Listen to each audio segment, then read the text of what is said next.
The New Moon chapter by chapter replay starts right now.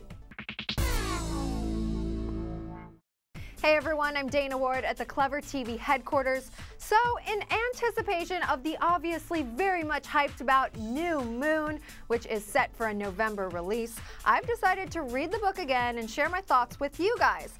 Now, of course, this means you can all leave comments too with your feedback and hopefully post a little something extra that I'll add at the end of this segment.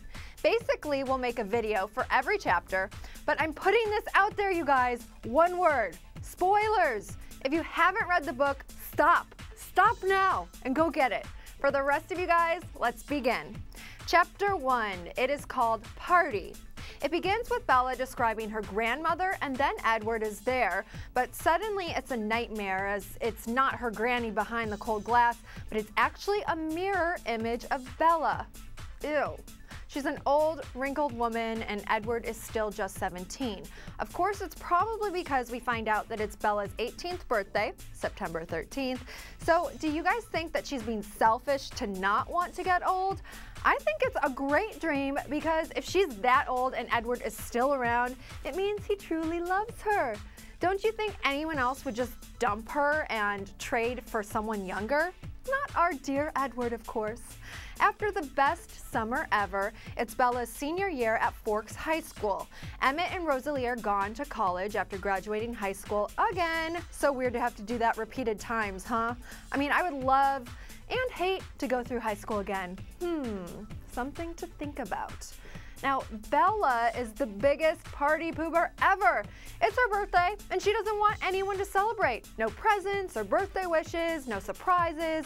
She is practically miserable the entire day because she knows that she can't escape Alice and the Cullens throwing her a birthday party later that night. After school, the cute couple heads to Bella's house to watch Romeo and Juliet for class, and Edward whispers Romeo's lines to Bella. How romantic, right? Somehow the movie sparks an interesting conversation about suicide, and there are some tears that are shed. For example, Edward says how when James almost took away Bella, he was considering a contingency plan, some way to get himself killed so he wouldn't have to live alone. This is where he introduces the idea of the Volturi to Bella, basically saying that it's the powerful old royal family of vampires. Bella remembers some of Carlisle's acquaintances, Aro, Cauis, and Marcus. Edward says that you only mess with the Volturi if you have a death wish.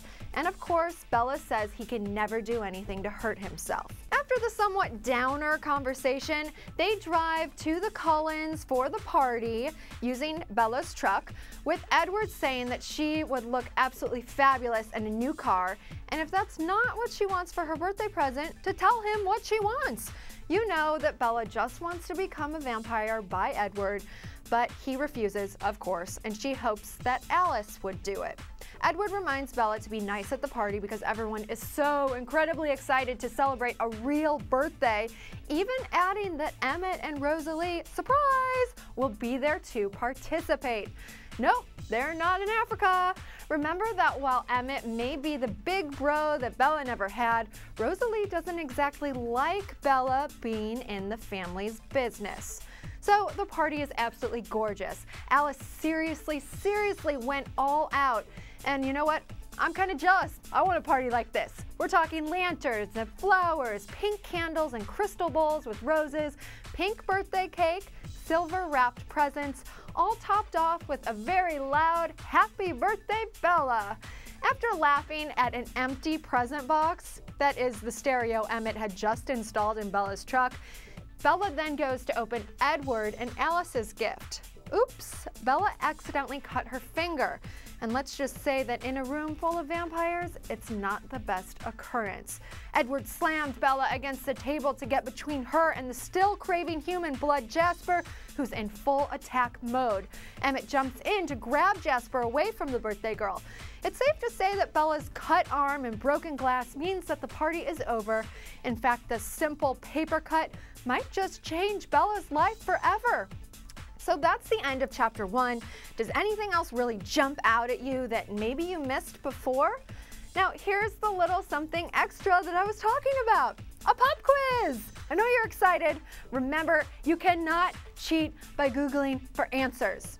Number 1, what gifts does Bella get for her birthday? 2, what college are Emmett and Rosallie supposedly attending? And number 3, from where does Bella remember Cauis and Marcus?